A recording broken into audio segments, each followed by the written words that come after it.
नमस्कार. महाशिवरात्रीला महाकुंभमेळ्याची सांगता. पुढील कुंभमेळा कधी असणार, कुठे असणार, कुंभमेळ्याचं महत्त्व काय, या सगळ्या गोष्टी जाणणार आहोत. सुमारे 6 आठवड्यांपासून म्हणजेच 13 जानेवारी रोजी सुरू झालेला प्रयागराज येथील महाकुंभमेळ्याची आज महाशिवरात्रीच्या मुहूर्तावर सांगता झाली. सुमारे 6 आठवड्यांपूर्वी म्हणजेच 13 जानेवारी रोजी सुरू झालेला प्रयागराज येथील महाकुंभमेळ्याची आज महाशिवरात्रीच्या मुहूर्तावर सांगता झाली. आज महाकुंभमेळ्यामध्ये अखेरचे अमृत स्नान पार पडणार होते. आता याच्यामध्ये महाकुंभमेळ्यात महाशिवरात्रीला विशेष महत्त्व असतं. 25 फेब्रुवारीला महाकुंभमेळ्यात सुमारे 1.33 कोटी भाविकांनी त्रिवेणी संगम आणि इतर घाटांवर पवित्र स्नान केले. उत्तर प्रदेश सरकारच्या म्हणण्यानुसार मेळाव्यादरम्यान एकूण भाविकांची संख्या 64 कोटींहून अधिक झाली आहे. महाकुंभमेळ्याचे महत्त्व, अमृत स्नानाचे महत्त्व आणि महाकुंभमेळा पुढे कधी होणार त्याविषयीचा हा छोटासा व्हिडिओ. मित्रांनो, अजून आपल्या चॅनलला सबस्क्राईब केलं नसेल सबस्क्राईब करा, जास्तीत जास्त लाईक करा, शेअर करा. मला देखील तुमचा सपोर्ट गरजेचा आहे. लाईक करा. महाकुंभचे महत्त्व दुर्मिळ खगोलीय 144 वर्षानंतर 6 आठवड्यांचा महाकुंभमेळा आला होता.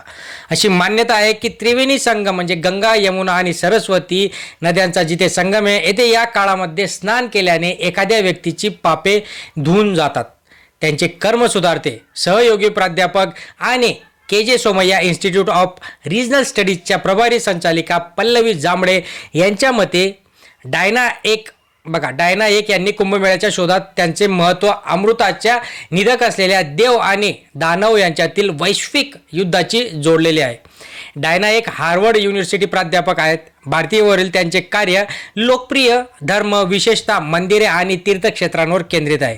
प्रयागराज येथील हरिद्वार, उज्जैन आणि नाशिक या 4 पवित्र स्थळांमध्ये दर 3 वर्षांनी साजरा होणारा महाकुंभमेळा खगोलीय रचनांशी, विशेषतः सूर्य, चंद्र आणि गुरूच्या हालचालींशी खोलवर जोडलेला आहे. परंतु प्रयागराज येथे केवळ दर 12 वर्षांनी होणारा महाकुंभ हा अधिक महत्त्वाचा मानला जातो. महाकुंभ हा गंगा, यमुना आणि सरस्वतीच्या पवित्र संगमातील स्नान विधी किंवा अमृत स्नानाभोवती फिरतो, जो पापांची शुद्धी करतो आणि लोकांच्या मोक्षाचा जवळ जातो, असे या कुंभमेळ्याचं महत्त्व आहे. मग आता पुढे महाकुंभमेळा कधी होणार? पुढील वर्षी कुंभमेळा 2027 मध्ये महाराष्ट्रात नाशिक येथे होणार आहे. खोल आध्यात्मिक आणि पौराणिक महत्त्वासाठी ओळखले जाणारे नाशिक येथे गोदावरी नदीच्या काठावर असलेल्या त्र्यंबकेश्वर भागामध्ये सिंहस्थ कुंभमेळा पार पडणार आहे 2017 साली. टाइम्स ऑफ इंडियाच्या एका वृत्तानुसार नाशिकमधील कुंभमेळा किमान 17व्या शतकापासून होत असल्याचं मानलं जातं आणि त्या कुंभमेळ्याच्या भव्यतेसाठी ओळखले जाणारे नाशिक शहर. या कुंभमेळ्यामध्ये लाखो भाविक सहभागी होतात. महाराष्ट्र सरकारने कुंभमेळ्याच्या तयारीला सुरुवात देखील केली. सार्वजनिक बांधकाम विभागाच्या म्हणजेच PWD विभागाच्या अतिरिक्त मुख्य सचिव मनीषा पाटणकर मोजकर यांनी नुकतीच नाशिकला भेट देऊन रस्ते, पायाभूत सुविधा, वाहतूक व्यवस्था आणि कनेक्टिव्हिटी सुधारण्याच्या योजनांवर आत्तापासून भर द्यायच्या गोष्टी केल्या. मिड डेच्या एका वृत्तानुसार दरम्यान 2028 मध्ये उज्जैनमध्ये सिंहस्थ महाकुंभ तर 2027 मध्ये प्रयागराज येथे अर्धकुंभ आयोजित करण्यात येणार आहे. आता या सगळ्यांमध्ये अमृत स्नानाचे महत्त्व काय आहे ते पण आपण जाणणार आहोत. मित्रांनो, अजून लाईक केलं नसेल लाईक करा, शेअर करा, सबस्क्राईब करा. हिंदू पौराणिक कथेनुसार अमृत स्नान शुद्धीकरण आणि अमरत्वाच्या शोधाचे प्रतीक आहे. जुना आखाड्याचे पीठाधीश्वर आचार्य स्वामी अवघेनानंद गिरी महाराजांच्या मते बृहस्पती जेव्हा वृषभ भागातील प्रवेश करतो आणि सूर्य आणि चंद्र मकर राशीमध्ये येतात तेव्हा अमृतस्नानाचा योग येतो. अमृतयोग म्हणून ओळखले जाणारे हे दुर्मिळ वैश्विक संरचनेचे दर 12 वर्षांनी एकदा घडत असते. स्वामी अवधेशानंद यांची शाळेनिशांचे ज्या काही गोष्टी त्यांनी सांगितल्या त्या सार किंवा महत्त्व बदलत यावर त्यांनी भर दिला आहे. अग्नी आखाड्याचे महंत आदितानंद शास्त्री यांनी अमृतस्नानाची उपमा 1000 अश्वमेघ यज्ञांशी केले. अमृतस्नानानंतर साधू आणि संत देवतांचे ज्ञान करताना आणि ज्ञानाविषयी चर्चा करताना जमशेदपूरमधील भारतीय ज्योतिष अध्यात्म परिषदेचे अध्यक्ष रमेश कुमार उपाध्याय यांनी मकर संक्रांतीवरील अमृतस्नानाचे हिंदुस्थानसाठी महत्त्वाचे असल्याचे सांगितले. मकर संक्रांतीत सूर्य उत्तरेकडे सरकत असल्याने उत्तरायण कालावधी सुरू होतो. हिंदू पौराणिक कथेनुसार हा काळ देवांचा दिवस असल्याचं मानलं जातं.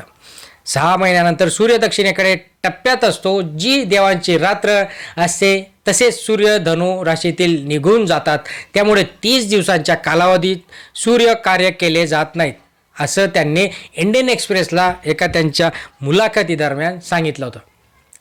आखाड्यांच्या सहभागाने चिन्हांकित केले जात असताना प्रत्येक विधी स्नानासाठी नियुक्त वेळ पाळला जातो.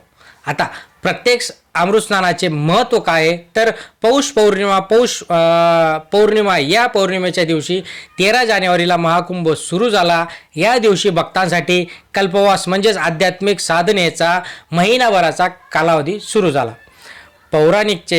पौर्णिमेच्या दिवशी गंगेत पवित्र स्नान करणे शुभ मानले जाते, कारण चंद्राच्या दिवशी प्रकाश आंतरिक शांती आणि अशुद्धता दूर करण्याचे प्रतीक आहे आणि त्या दिवशी ते होत असतं. मकर संक्रांतीला दुसरे अमृत स्नान 14 जानेवारी 14 जानेवारी रोजी होत असतं. मकर संक्रांतीच्या दिवशी अमृत स्नान केल्याने भक्तांच्या जीवनातील कोणताही अंधार किंवा अज्ञान दूर होत असतो, अशी आख्यायिका आहे. तर 29 जानेवारी रोजी मौनी अमावस्येचे अमृत स्नान होईल. यावेळी भाविक मौन व्रत पाळतात. मौनी अमावस्येला लोक शांत राहून चिंतन करत असतात आणि त्यांचे निर्णय घेतात. या दिवशी आंघोळ केल्याने त्यांचे पाप धुतले जाते आणि त्यांचे बोलणेही सुधारते, अशी एक महत्त्वपूर्ण आख्यायिका इथे आपल्याला बघायला मिळते. नंतर 3 फेब्रुवारी रोजी वसंत पंचमीचे अमृत स्नान लोकांना केवळ ज्ञानच नाही तर चारित्र्य आणि सर्जनशीलतेचे आशीर्वाद देतात. असे मानले जाते की वसंत पंचमी हा देवी सरस्वतीचा दिवस, जो लोकांना ज्ञान, सर्जनशीलता आणि बुद्धी प्रदान करते. माघी पौर्णिमेच्या दिवशी 12 फेब्रुवारीला अमृत स्नानच्या दिवशी जे लोक दान करतात त्यांना सौभाग्य प्राप्त होते. या दिवशी भक्तांनी ध्यान करावे आणि इतरांना मदत करावी असला सल्ला दिला जातो. तर महाशिवरात्री म्हणजे आजचा दिवस अमृत स्नानाचा शेवटचा दिवस 26 फेब्रुवारीला असतो. महाशिवरात्री ही भगवान शिवाची महान रात्र मानली जाते, जेव्हा त्यांची ऊर्जा आणि कंपने सर्वात शक्तिशाली असतात. या दिवशी स्नान केल्याने व्यक्तीच्या जीवनातील सर्व प्रकारचे अज्ञान दूर होते आणि ती व्यक्ती भगवान शिवरायाच्या अधिक जवळ जात असते, असं मानलं जातं. सो ओव्हरऑल जर बघितलं तर महाकुंभमेळा का भरला जातो, 144 वर्षांनी का येतो, प्रत्येक तारखेचं, प्रत्येक सणाचं काय महत्त्व असतं, कोणत्या दिवशी स्नान केल्याने काय होतं, याची सगळी माहिती मला तरी वाटते आज तुमच्यापर्यंत मी पोहोचवण्याचा प्रयत्न केला आहे. मित्रांनो, जास्तीत जास्त लाईक करा, शेअर करा. तुमचा सपोर्ट हीच आपली एनर्जी. धन्यवाद.